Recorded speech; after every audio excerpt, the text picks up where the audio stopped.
Hello అందరికీ good evening అండి. ఎలా ఉన్నారు? సో ఈరోజు నేను కాలేజ్ నుంచి అయితే కొంచెం లేట్ అయిందండి, వచ్చేసరికి 7:30 8 అయిపోయింది. సో నేను వచ్చి రాగానే కొంచెం ఫ్రెష్ అయితే అయ్యాను. ఫ్రెష్ అయిన తర్వాత ఇలా కూర్చునేసరికి మా హస్బెండ్ ఏమో మటన్ ఉంది కదా వంట చేయని చెప్పారు. సో నేను కొంచెం రైసు రసం కర్రీ వండే బదులు కొంచెం లైట్గా మటన్ పులావ్లా ప్లాన్ చేద్దామని చెప్పేసి ప్లాన్ చేసుకున్నానండి. అండ్ సింపుల్గా అయితే 5 మినిట్స్లో మటన్ పులావ్ ఎలా అయితే చేస్తారో మీకు నేను ఎక్స్ప్లెయిన్ చేస్తాను. అండ్ మా హస్బెండ్కి కొంచెం అంటే మసాలాలు అవి ఎక్కువ వేసి వండడం అనేది ఇష్టం ఉండదు. సో ఓన్లీ ఆనియన్ టమాటా పచ్చిమిర్చి అండ్ చిన్న బిర్యానీ మసాలాలతో కూడా నేను 5 మినిట్స్లో అనేది ఎలా చేస్తానో మీకు ఇప్పుడు చెప్తానండి. మనం ప్యాన్ పెట్టుకొని ఆయిల్ వేసుకొని బిర్యానీ మసాలా వేసుకొని జస్ట్ అంటే మా పిల్లలు వచ్చేసి అమ్మ ఇంటి దగ్గర ఉన్నారు, మా హస్బెండ్కి ఒకరికి కాబట్టి జస్ట్ 1 గ్లాస్ రైస్ అని నేను తీసుకున్నానండి, బాస్మతి రైస్. సో నాకు ఎక్కువ టైం లేదు కాబట్టి బాస్మతి రైస్ అనేది ఒక 5 మినిట్స్ మాత్రమే మ్యారినేట్ చేశాను. ఈలోగా ఆయిల్ అనేది హీట్ అయ్యేసరికి ఉల్లిపాయ పచ్చిమిర్చి టమాటా వేసుకొని కొంచెం సాల్ట్ వేసుకున్నాను, టమాటా మగ్గుతుంది అని చెప్పేసి ఒక 5 మినిట్స్ అయితే కొంచెం మగ్గనివ్వాలండి. మగ్గిన తర్వాత నేను మటన్ కొంచెం బాగా వాష్ చేసుకొని నేను వేసేసాను అనమాట.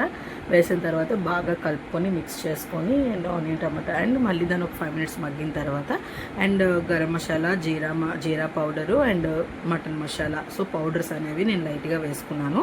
అంటే ఎక్కువ నైట్ టైం కూడా ఎక్కువ మనం స్పైసీ అనేది తినకూడదు కాబట్టి కొంచెం లైట్గానే నేను వేసానండి. అండ్ కారం కూడా జస్ట్ ఒక 1.5 స్పూన్ అనేది వేసాను. అండ్ దాన్ని బాగా కలిపిన తర్వాత మళ్ళీ ఒక 5 మినిట్స్ అంటే మనం వేసిన మసాలాలు అన్నీ కూడా దానికి పట్టాలి కాబట్టి ఒక 5 మినిట్స్ అయితే మ్యారినేట్ చేశానండి. మన ఇంట్లో మన పిల్లలు ఉన్నప్పుడు కానీ హస్బెండ్ కానీ ఏ టైంలో ఏం అడుగుతారో మనకు తెలియదు కాబట్టి మనం అన్నింటికి ప్రిపేర్ ఉండాలి. అండ్ మగ్గిన తర్వాత అయితే స్మెల్ చాలా బాగా వచ్చిందండి. అండ్ అలా వచ్చిన తర్వాత నేను రైస్ అయితే నానబెట్టుకున్నాను కదా 5 మినిట్స్ రైస్ అయితే వేసేసాను.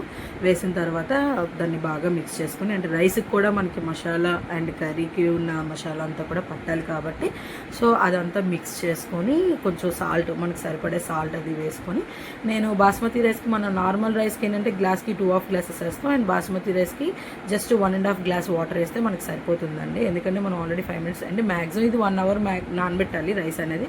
సో నాకు అంత టైం లేదు కాబట్టి జస్ట్ 5 మినిట్స్లో నేను కంప్లీట్ చేశాను కాబట్టి నేను ఒక 5 మినిట్స్ అనేది రైస్ అనేది నానబెట్టుకున్నాను. అండ్ విజిల్ అయితే వచ్చేసింది, నేను 2 విజిల్స్ పెట్టుకున్నానండి.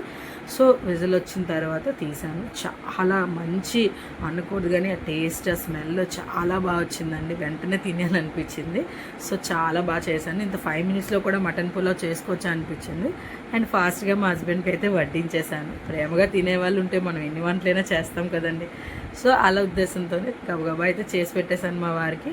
అండ్ మా వారికి వడ్డించేశాను. బిర్యానీతో పాటు కొంచెం ఆనియన్ లెమన్ కూడా కాంబినేషన్లో పెట్టి అయితే ప్లేట్లో ఇచ్చారండి. మా హస్బెండ్ అయితే ఇంత తక్కువ టైంలో చాలా బాగా చేసావని నాకు మంచి కాంప్లిమెంట్ ఇచ్చారు.